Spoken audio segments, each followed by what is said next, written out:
Hello दोस्तों, नमस्कार और स्वागत है आप सभी का आपके अपने यूट्यूब चैनल भावी शिक्षक पर। इस चैनल के माध्यम से आपको सीटेट 2020 की पूरी तैयारी टारगेट के साथ कराई जाती है और इसी क्रम में आज का वीडियो लेकर के आया हूं साइंस की एनसीईआरटी की चैप्टर वाइज समरी का नया वीडियो। आपको बता दूं कि साइंस की जो एनसीईआरटी है उसके चैप्टर वाइज समरी हम लोग लेकर के चल रहे हैं और क्लास सिक्स का चैप्टर नंबर 12 इस वीडियो में हम लोग डिस्कस करेंगे। इसका मतलब कि इससे पहले हमने चैप्टर नंबर 1 से लेकर के चैप्टर नंबर 11 तक क्लास 6 का पूरा डिस्कस कर चुके हैं और अगर आपने उन वीडियोस को ना देखा हो तो ऊपर आई बटन पे या नीचे डिस्क्रिप्शन बॉक्स में लिंक दिया है, क्लिक करके उस वीडियो को ज़रूर देख लीजिएगा।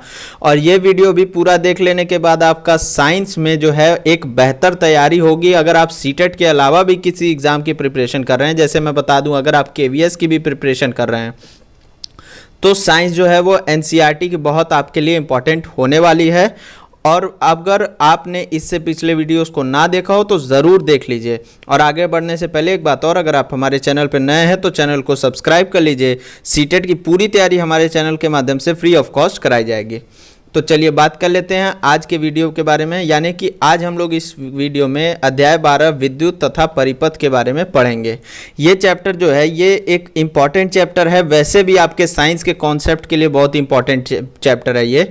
और इसके अलावा सीटेट और केवीएस में भी ये एक इम्पॉर्टेंट रोल प्ले करता है। एक अच्छा चैप्टर है आपके लिए, ध्यान से देखिएगा पूरे वीडियो को।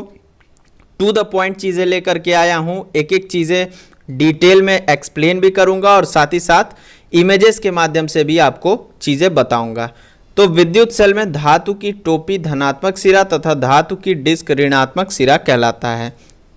अगर आपने कोई विद्युत सेल देखा हो तो जो उसका जो आकार होता है, ये एक विद्युत सेल का आकार होता है, तो इसमें जो टोपी वाला एरिया होता है यहाँ पे ये होता है धनात्मक सिरा और जो डिस्क वाला एरिया होता है वो ऋणात्मक सिरा होता है। ठीक है, विद्युत सेल का। विद्युत सेल में दो सिरे होते हैं जिनमें एक धनात्मक होता है एक ऋणात्मक होता है, बता ही दिया मैंने।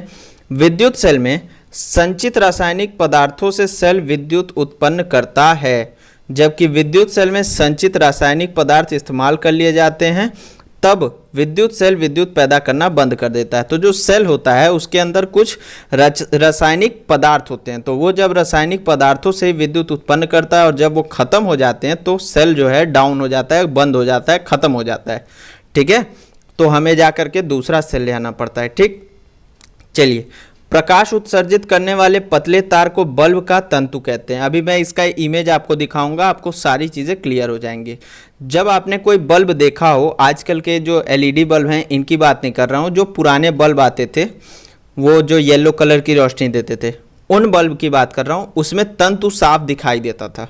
तो ये जो तंतु होता था यही जो है प्रकाश को उत्सर्जित करता था। ये तंतु कैसा था, दो मोटे तारों के बीच लगा होता है। इस विद्युत सेल तथा विद्युत बल्ब दोनों में ही दो दो टर्मिनल होते हैं। आप ये देखिए, ये है आपका एक बल्ब है, तो इसमें जो प्रकाश उत्सर्जित कर रहा है यहाँ से ये तंतु है, दो मोटे तारों के बीच में लगा हुआ है। ठीक है, और टर्मिनल होते हैं, दो टर्मिनल होते हैं। ठीक, ये देख लीजिए इसमें दिखाया गया है, ये ऊपर से और अंदर का दोनों तरह का दृश्य है।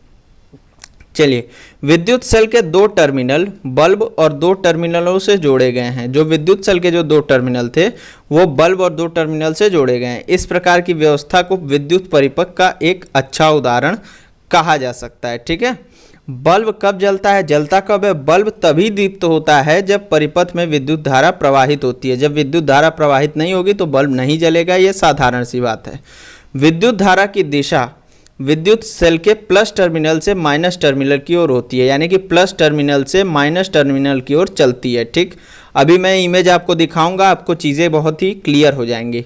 जब बल्ब के टर्मिनलों को तार के द्वारा विद्युत सेल के टर्मिनलों से जोड़ा जाता है तो बल्ब के तंतु से होकर विद्युत धारा प्रवाहित होती है। जब जोड़ दिया जाता है तो तंतु से होकर के विद्युत धारा प्रवाहित होती है, बल्ब को दीप्तिमान कर देता है। ये इमेज देखिए, आ गया इमेज देखिए, ये प्लस टर्मिनल है, प्लस टर्मिनल से तंतु से माइनस टर्मिनल की तरफ, ये इसका विद्युत परिपथ की धारा की दिशा होती है। ठीक है, ये बल्ब है, बल्ब में जो है एक तार लगा हुआ है और ये आपका सेल है, सेल में तार लगा हुआ है, ये बल्ब है, बल्ब में भी तार लगा हुआ है, उसको हमने जोड़ दिया, हो गया हमारा काम।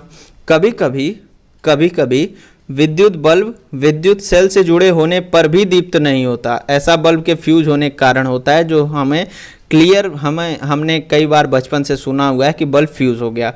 तो फ्यूज बल्ब के तंतु विद्युत धारा प्रवाहित न होने के कारण दीप्तिमान नहीं होता। जो फ्यूज बल्ब होता है उसका जो तंतु होता है, उस तंतु में विद्युत धारा प्रवाहित नहीं होती है, इसी कारण वो दीप्तिमान नहीं होता है। चलिए, तारों के स्वतंत्र सिरे लगाने पर बल्ब दीप्तिमान नहीं होता। अब ये नहीं कि तार ही से जोड़ दिए बस हो गया बल्ब दीप्तिमान। भाई उसको एनर्जी चाहिए, तो उसको आपको सेल से या फिर इलेक्ट्रिक करंट से जोड़ना पड़ेगा। अगर आप स्वतंत्र सिरे तार से जोड़ दिए तो उसमें जो है बल्ब नहीं जलेगा। जो पदार्थ विद्युत रोधक अपने अंदर से विद्युत रोधक अपने अंदर से विद्युत धारा को प्रवाहित नहीं होने देता है। ये बहुत ही इंपॉर्टेंट पॉइंट है। जो विद्युत रोधक होता है वो अंदर से विद्युत धारा को नहीं प्रवाहित होने देता है। विद्युत सेल विद्युत का एक स्रोत है, ये चीज़ आपको पता है, मैंने अभी ऊपर बताई है।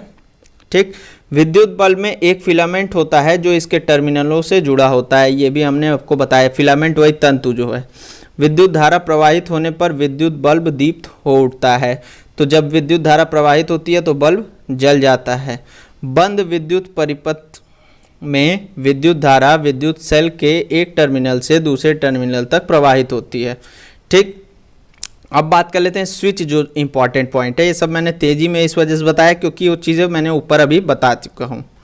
स्विच एक सरल युक्ति है जो विद्युत धारा के प्रवाह को रोकने या प्रारंभ करने के लिए परिपथ को तोड़ता अथवा पूरा करता है। अब देखिए, मैं आपको एक्सप्लेन करता हूँ। देखिए, ये एक विद्युत परिपथ है, ठीक, और यहीं पे एक स्विच लग जाता है। अब जब ये अभी स्विच जो है उठा हुआ है यानी कि बंद है, इसका मतलब कि यहाँ पे विद्युत धारा आएगी लेकिन आगे नहीं जा पाएगी।